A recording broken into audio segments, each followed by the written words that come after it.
Candidato à presidência da República, Geraldo Alckmin, visita a Liga Norte-Riograndense contra o Câncer em Natal.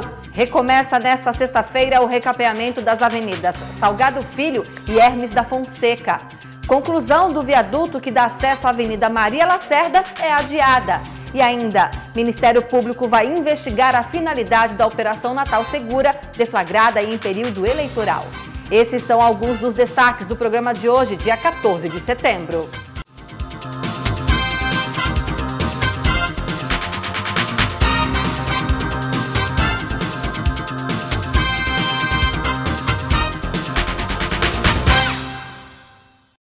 O candidato à presidência da República, Geraldo Alckmin, cumpriu a agenda em Natal nesta sexta-feira e visitou a Liga Norte-Riograndense contra o Câncer. Durante a visita, o candidato fez um tour pelas dependências do hospital. Seguido por correligionários, ele cumprimentou pacientes, funcionários e também ouviu as necessidades dos gestores para manter a entidade. O candidato à presidência elogiou o trabalho realizado pela Liga Norte-Riograndense contra o Câncer e prometeu, caso seja eleito, corrigir a tabela do SUS, há mais de 10 anos sem reajuste.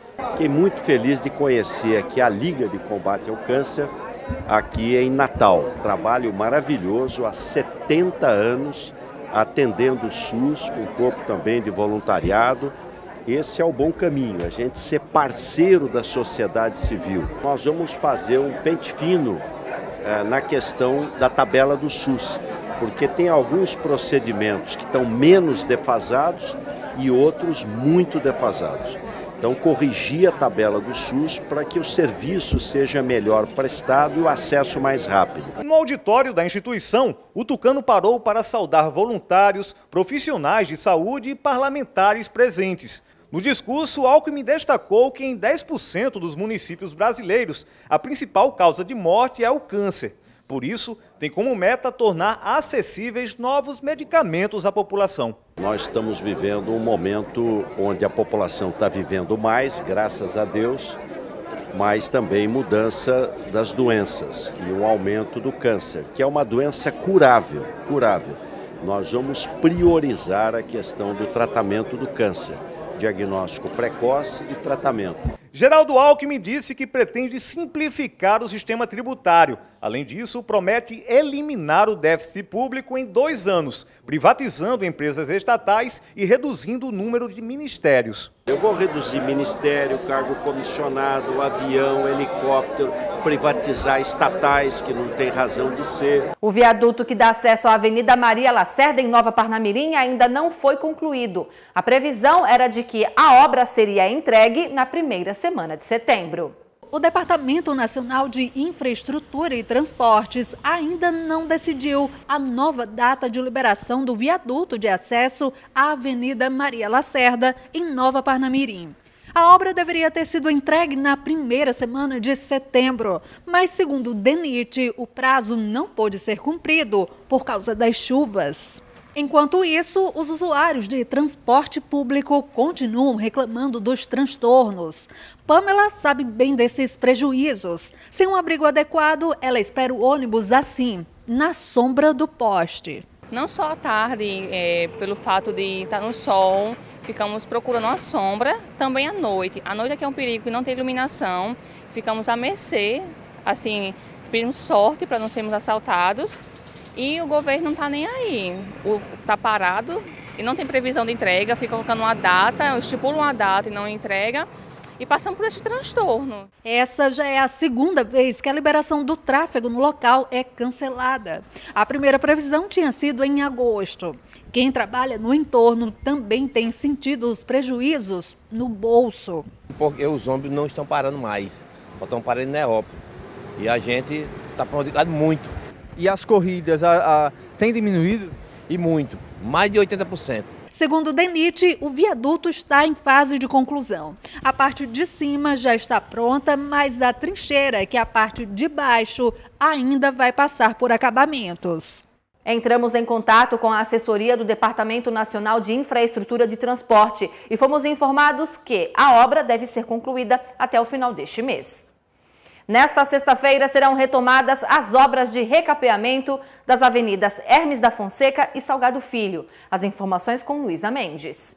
A expectativa é que a obra seja concluída até a metade do mês de novembro. Durante esse período, o trânsito nessas avenidas Hermes da Fonseca e Salgado Filho será desviado das 7 horas da noite até as 5 horas da manhã. Como rota alternativa, o motorista deve utilizar as avenidas Prudente de Moraes e Jaguarari, além, é claro, da Avenida Afonso Pena e da Rodrigues Alves. Essa obra ela vai interferir diretamente no tráfego médio de 120 mil veículos. Cerca de 26 rotas de ônibus sofrerão desvios itinerários no sentido Zona Sul. Além dessa obra, a Prefeitura do Natal também pleiteia, junto ao Ministério das Cidades, 18 milhões para recuperar 51 ruas e avenidas da cidade. A resposta do Ministério das Cidades não foi dada ao município ainda. Luísa Mendes para o Câmara Repórter. Após a morte de um homem durante cumprimento de mandado de prisão do adolescente envolvido no sequestro de Luiz Benes Leocádio Júnior, de 16 anos, moradores do bairro Passo da Pátria fizeram um protesto e fecharam a Avenida Governador Rafael Fernandes e a Avenida do Contorno. Segundo a Polícia Militar, o suspeito morto reagiu à abordagem da polícia e estaria com uma pistola .40. O adolescente envolvido no sequestro, que vitimou Benes Júnior, foi liberado pela Justiça nesta quinta-feira e voltou a ser apreendido porque, segundo o Ministério Público, surgiram vagas de internação no sistema socioeducativo. O Ministério Público vai investigar a finalidade da Operação Natal Segura, deflagrada pela Secretaria de Segurança Pública do Estado em período eleitoral. Simone Silva. O Ministério Público do Rio Grande do Norte vai investigar a Operação Natal Segura, lançada na última quinta-feira pela Secretaria de Segurança Pública e Defesa Social. O promotor de justiça Wendel Beethoven Agra quer saber em caráter preliminar porque a operação foi lançada somente agora, no período de campanha, tendo em vista que o atual chefe do Executivo, o governador Robson Farias, é candidato à reeleição e isso poderia configurar um possível viés político eleitoreiro. A Operação Natal Segura conta com a participação das polícias militar, civil e rodoviária federal e ocorre nas entradas e saídas de Natal. O objetivo é diminuir a criminalidade e evitar que foragidos recentes de uma penitenciária de segurança máxima da Paraíba cheguem a Natal. Simone Silva para o Câmara Repórter. Vamos ver agora um resumo dos trabalhos legislativos da Câmara Municipal de Natal desta semana. Minuto da Câmara. Empresas condenadas por corrupção poderão ser proibidas de receber qualquer isenção fiscal por parte do governo. A proposta foi apresentada pelo vereador Paulinho Freire e relatada pelo vereador Cícero Martins. Em reunião da Comissão de Educação, técnicos da Secretaria de Educação do município apresentaram o balanço das metas cumpridas nos últimos 2 anos e as diretrizes para a próxima década. A investigação do Ministério Público, que apura o suposto envolvimento do ex-prefeito Carlos Eduardo e do atual prefeito Álvaro Dias no recebimento de propina em troca do reajuste na tarifa dos ônibus, motivou o vereador Sandro Pimentel a elaborar um decreto legislativo pedindo a revogação do aumento. O presidente da Câmara, vereador Ranieri Barbosa, comentou o assunto. Se houve ou não no compete a nós, a Justiça que vai apurar, o Ministério Público, são órgãos de controle fiscalizadores. Falo pela Câmara que naquele momento nós temos a razão de pedir o indeferimento e a revogação daquele decreto. A Comissão de Saúde da Câmara fez uma visita técnica ao CAPES, Centro de Atenção Psicossocial ao Álcool e Drogas do Conjunto Santarém, na Zona Norte de Natal. A preocupação dos parlamentares é quanto ao baixo número de profissionais para atender toda a região.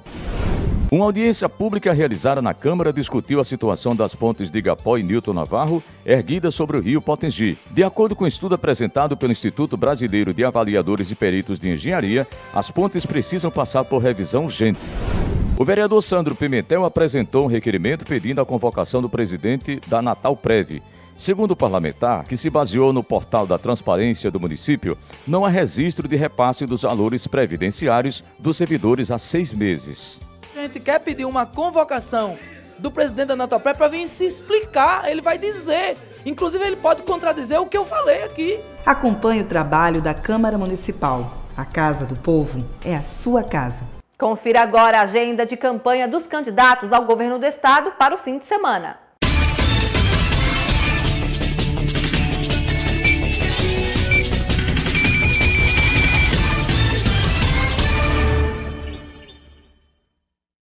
Neste sábado, o candidato ao governo do estado, Heró Bezerra, do PRTB, tem às 8 da manhã atendimento ao público na sede do PRTB. Às 2 da tarde, atendimento ao público também na sede do PRTB. Às 6 da noite, ele faz visitas domiciliares em Natal. O candidato Carlos Eduardo, do PDT, visita a Feira de Açu às 7 da manhã.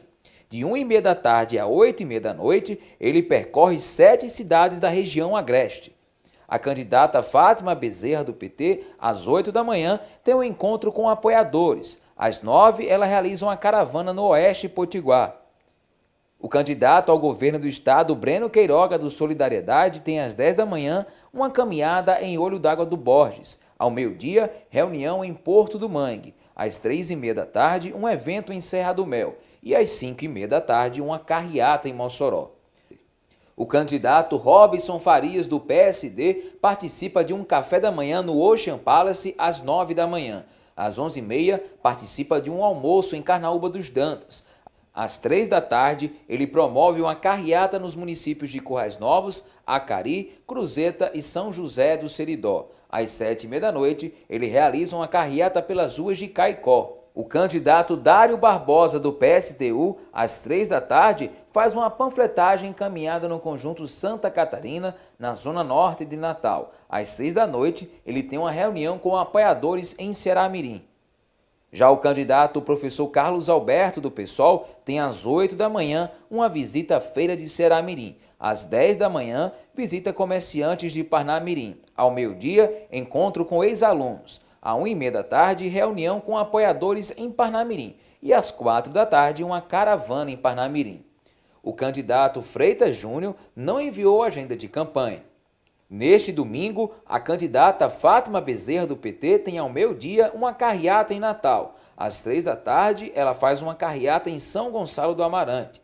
O candidato Breno Queiroga, do Solidariedade, tem às 3 da tarde deste domingo uma carreata pela região oeste. O candidato Dário Barbosa, do PSTU, tem às 3 da tarde deste domingo uma reunião com apoiadores no Golandi, em São Gonçalo do Amarante. Os candidatos Carlos Alberto, do PSOL, Heró Bezerra, do PRTB, Carlos Eduardo, do PDT, Robson Farias, do PSD e Freitas Júnior, do Rede Sustentabilidade, não enviaram agenda de campanha para este domingo.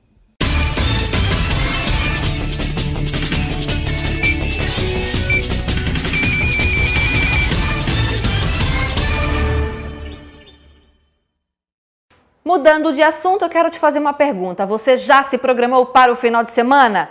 Neste domingo, uma série de atividades culturais estão programadas aqui em Natal. E quem vai revelar para a gente é o repórter Hugo Fernandes. Pois é, Amanda, o domingão está recheado de atrações culturais para o público potiguar. No domingo, logo cedo, às 8 horas da manhã, acontece o projeto Bosque em Cena, que tem como atração o espetáculo João e Maria. Em seguida, às 4h30 da tarde, no próprio Parque das Dunas, acontece o projeto Som da Mata, que vai trazer aí como atração o músico Márcio Rangel, ele que é violonista e também compositor. Às 5 horas da tarde, na Arena das Dunas, tem mais evento. Tem o projeto Cultura na Praça, Som na Caixa. Vai trazer aí o espetáculo Uma Aventura Congelante, que tem também a atração musical do Israel Tenório. Lembrando que nos 3 eventos a entrada é gratuita, então não tem desculpa. Hugo Fernandes para o Câmara Repórter. A escritora espírita e psicanalista Sueli Schubert está em Natal para participar de um seminário neste sábado. A psicanalista é autora de 17 livros que tratam principalmente sobre a mente humana. Sueli nasceu na cidade de Carangola, em Minas Gerais. Lançou o primeiro livro em 1981, intitulado de Obsessão, Desobsessão. Já são 17 obras que têm como tema central a mente humana. Ela está em Natal para palestrar em um seminário neste sábado, que tem como tema as dimensões espirituais. Na ocasião, a escritora também vai lançar mais um livro, que trata sobre Divaldo Franco. Eu já tenho um outro sobre Divaldo, O Semeador de Estrelas, que foi lançado nos anos 80. Mas este foi agora recente. Este eu vou tratar, estou tratando a respeito da mediunidade de Divaldo Franco, mas de um aspecto específico, que é a mediunidade de efeitos físicos, ou seja, aquela que produz materializações, transporte de coisas que vêm, objetos numa sala toda fechada, que vem de longe, de um objeto e entra pelo teto, pela parede, aí de repente aparece no colo de alguém.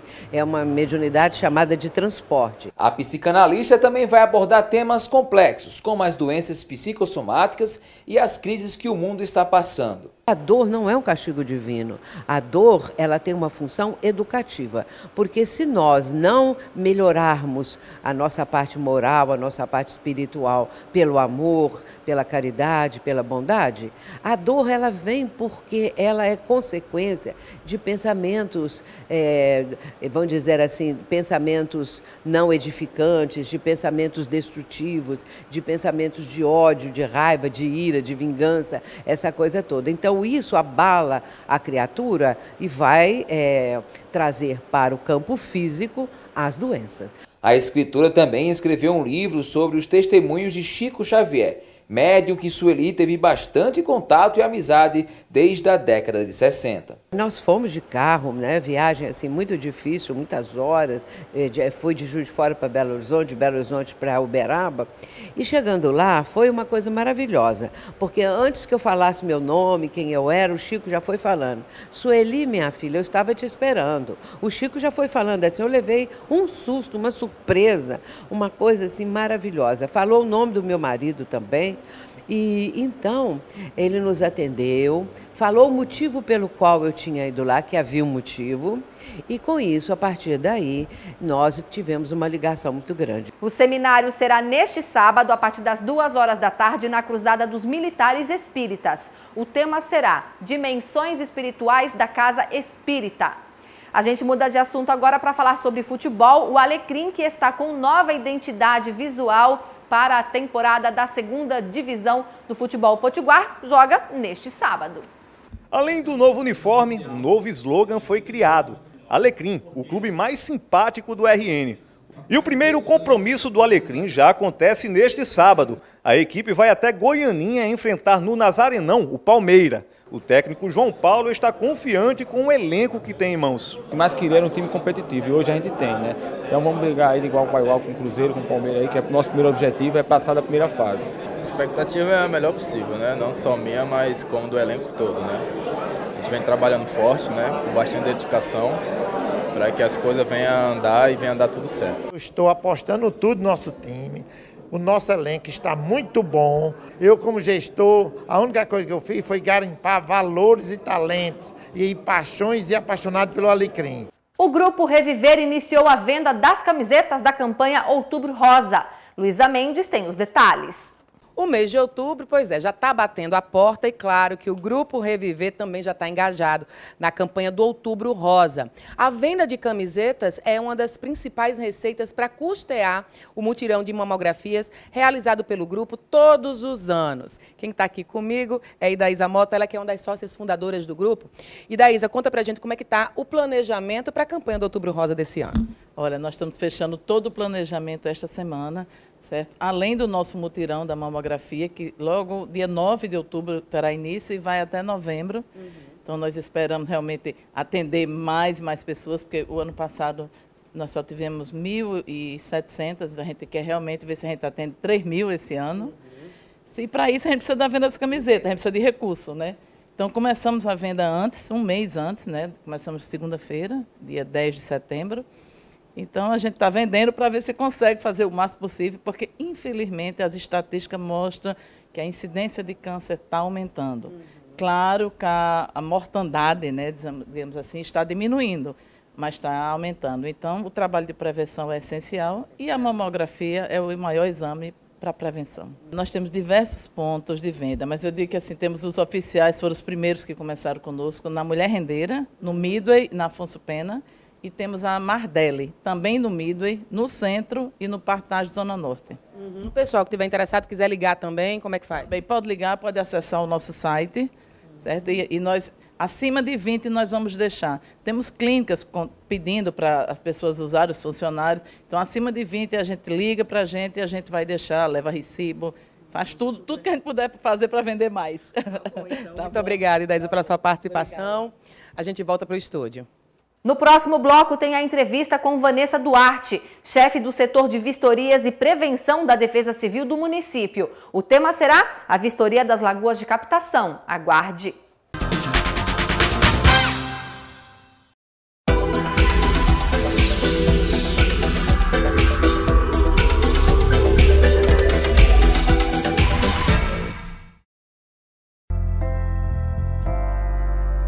Eu espero voltar para minha casa. Você sonha em voltar para sua casa? Você acha que isso pode acontecer ainda? É uma realidade da vida, né? Nenhuma família vai querer um jovem que esteja num abrigo, que tenha vários perfis de adolescentes, de várias formas, várias vivências. Eu acho que é uma das coisas que eu mais sinto falta, que é da minha família.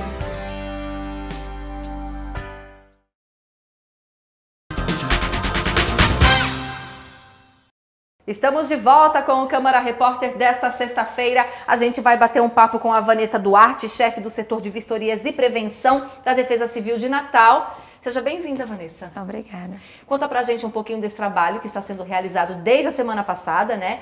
Que é uma vistoria nas lagoas de captação aqui de Natal. Isso. O nosso intuito é trabalhar com a prevenção, né? Tendo em vista as próximas chuvas que possam vir a ocorrer, iniciamos essa vistoria preventiva que costumamos fazer a cada semestre. São 56 no total, é isso? Isso, 56 lagoas. Aí como é que está o cronograma? Estamos fazendo uma média de 7 a 10 lagoas por dia. E até o final do mês vocês concluem as 56? Isso, até o final do mês a gente conclui, já vai preparar um relatório E o que é que está sendo vistoriado nessas lagoas de captação? Então, parte da vistoria é a questão que a gente olha o nível, né, do acúmulo de água que tem nessas lagoas, né, a questão do lixo ao redor e possíveis esgotos clandestinos, né? Infelizmente a gente sofre com isso, esgotos clandestinos. Em relação às bombas, o que é que está sendo feito? Também, né, as bombas de sucção, quantas são, se estão ligadas, né? E enfrentamos alguns problemas também com essas bombas. O que é que acontece? Em relação a assaltos, né? Assaltos ao quadro dessas bombas. E aí elas ficam sem funcionar. Então, por isso essa vistoria para a gente detectar o problema que está havendo e poder tomar providências. Muitos casos já foram registrados esse ano, Vanessa, nas lagoas de captação em relação a roubos? Sim, o último levantamento que eu tive conhecimento, cerca de 12 bombas. E é sempre um processo para poder comprar novamente os equipamentos? Isso, a aquisição é bem complicada. Bom, aí vocês vão então resumir tudo num relatório. O que é que vai ser feito com esse relatório? Isso, ao final, né, o relatório a gente vai solicitar as providências às secretarias de origem, né, no caso, poda de árvores ao redor, censu, né, a questão do lixo à urbana e a parte das bombas com a CEMOV. Até esta sexta-feira, você nos bastidores comentou comigo que 13 já tinham passado por essa vistoria, né? Isso. Você poderia me adiantar, por exemplo, o principal problema que vocês estão identificando? Olha, estão tranquilas, né, diante da última realidade, né, a Censu tem feito a periodicidade da limpeza com a urbana, estão bem tranquilas em relação ao último relatório, mas é mais o lixo, né, porque a vegetação vai crescendo e tal, mas de acúmulo de lagoa, no momento, não vi até então nenhum problema maior. Você falou da questão de esgoto clandestino, existe muito? Muito, muito, né, e aí a gente faz um apelo à população, que cuide, né, de suas fossas e evite esse tipo de coisa, que às vezes nem está chovendo e a lagoa tem um nível de água considerado e você vai ver esgoto, gerando insetos, né, a proliferação, a questão de ratos, né, que hoje a gente está sofrendo bastante com isso, né, então assim, evitaria bastante. Em relação a essa lagoa de captação, né, muitos moradores temem quando começa a chover, mas também a população não tem o cuidado, como você acabou de falar, em relação a lixo, em relação ao esgoto clandestino, ou seja, é também de responsabilidade das pessoas que moram próximas, que moram nas regiões onde tem lagoa de captação. Exatamente, né, cada um deve cuidar do seu lixo, né, da parte de fossas da sua casa, para estar evitando esse tipo de coisa. A prefeitura faz a parte dela, né, a Defesa Civil cobra. Nós cobramos e mostramos, identificamos onde está o problema, né? Mas que a população contribua também. Agora, falar para a gente um telefone de contato para quem está assistindo essa programação, né? Que queira fazer alguma solicitação, alguma denúncia, até mesmo de furto, como é que faz? Pronto, telefone da Defesa Civil 190, né? O 190, temos agentes lá de plantão 24 horas que nos solicitam, né? Chega para o alojamento e os meninos já saem para atender essas ocorrências.